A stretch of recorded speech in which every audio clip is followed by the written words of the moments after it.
ఇంతవరకు మనం చూసాం కదండి.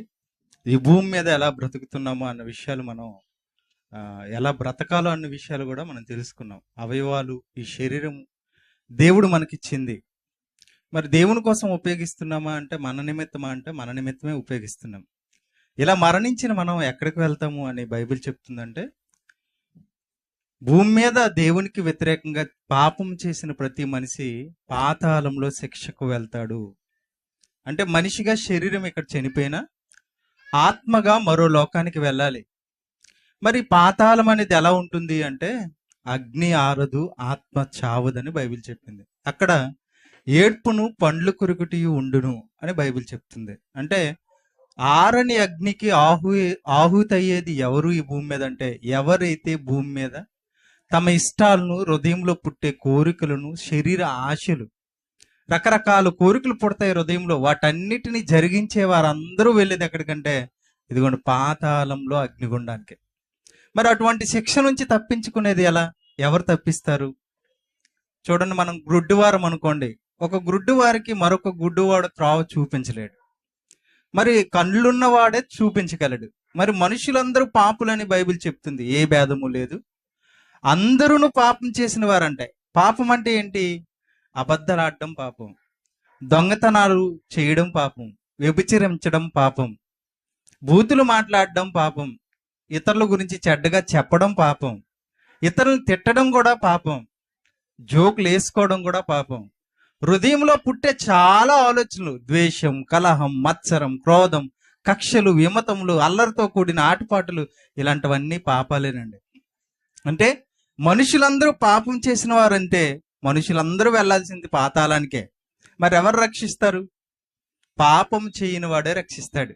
ప్రపంచంలో ఏకైక వ్యక్తి, శక్తి, దేవుడు ఎవరంటే పాపం చేయని దేవుడు యేసుక్రీస్తు ప్రభువు మాత్రమే. పరలోకంలో ఉన్న దేవుడే ఈ భూమి మీదకి మనిషి కుమారుడిగా వచ్చి ఏ పాపం చేయకుండా ఎన్నో అద్భుతాలు, ఆశ్చర్యకార్యాలు చేసి చివరికి మనుష్యులమైన మన నిమిత్తం తన ప్రాణం పెట్టాడు, రక్తం కార్చాడు, మరణించి సమాధి చేయబడి తిరిగి లేచాడు. పాపులమైన మన నిమిత్తం పరిశుద్ధుడైన దేవుడు కార్చిన రక్తం ద్వారా మనిషికి పవిత్రత, మనిషికి రక్షణ. ఈ భూమిని విడిచిన తర్వాత దేవుడుండే ఆ స్వర్గానికి మనం చేరుకోగలం. స్వర్గీయులు అని ఫోటో మీద రాసుకున్నంత మాత్రాన పరలోకం వెళ్ళం. గాని ఎవరైతే యేసుక్రీస్తునందు, దేవా మా నిమిత్తం నువ్వు ప్రాణం పెట్టావు, మేము విశ్వసిస్తున్నాం, మా పాపములు క్షమించు, ఇక నుంచి మేము పరిశుద్ధంగా బ్రతుకుతామని ఎవరైతే నిర్ణయం తీసుకుని బ్రతుకుతారో భూమి మీద, వారు మాత్రమే పరలోకానికి అర్హులవుతారు. మనుషుల పాపం ఎంత కఠినమైనదో ఈ వీడియో చూడండి. ఆయన ఎంతగా బాధ అనుభవించాడో మీకు అర్థమవుతుంది.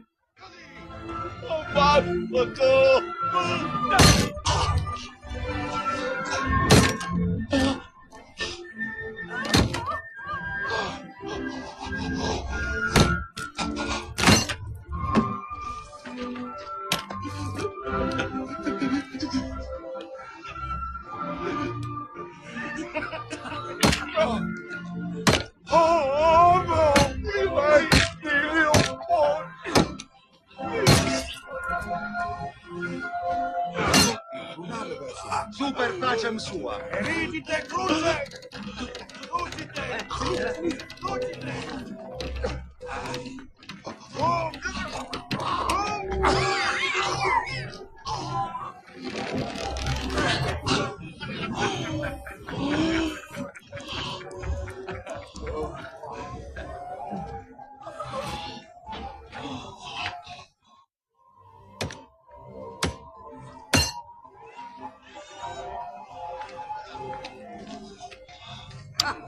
Nestus lobo!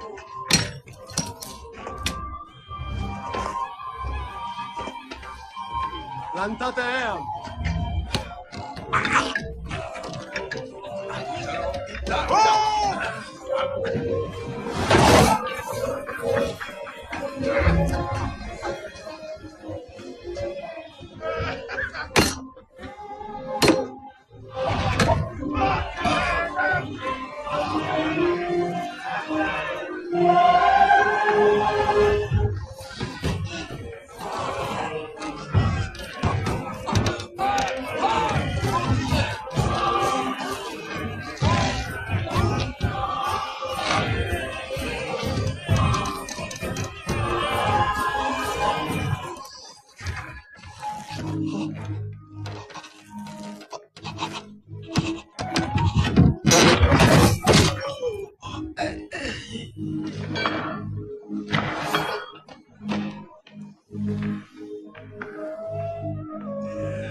They're dead.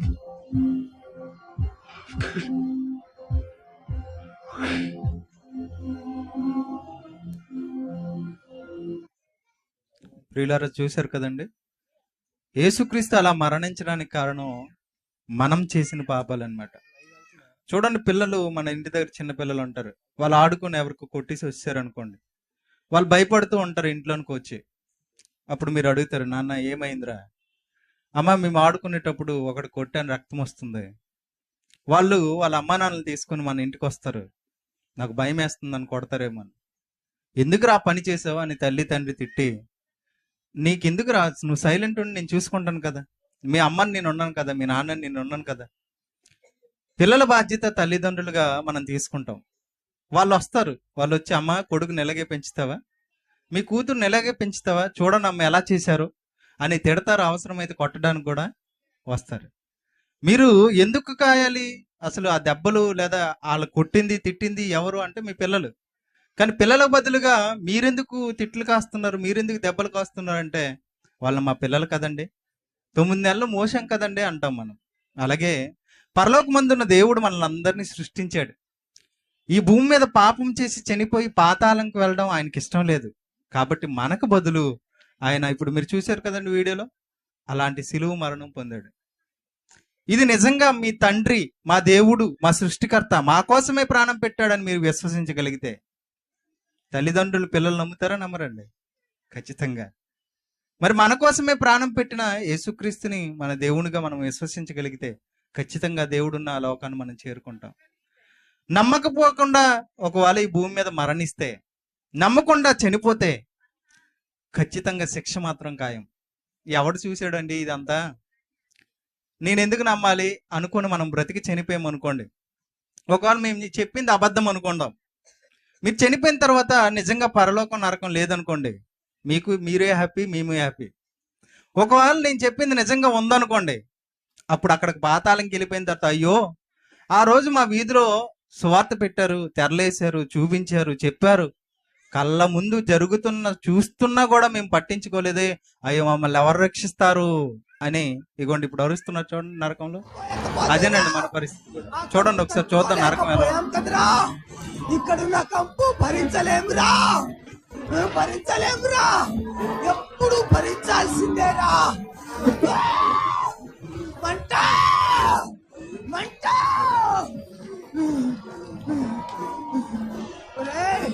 నేను మీ దేవుని గురించి అప్పుడు అడిగినప్పుడల్లా నేను మీ దేవుని.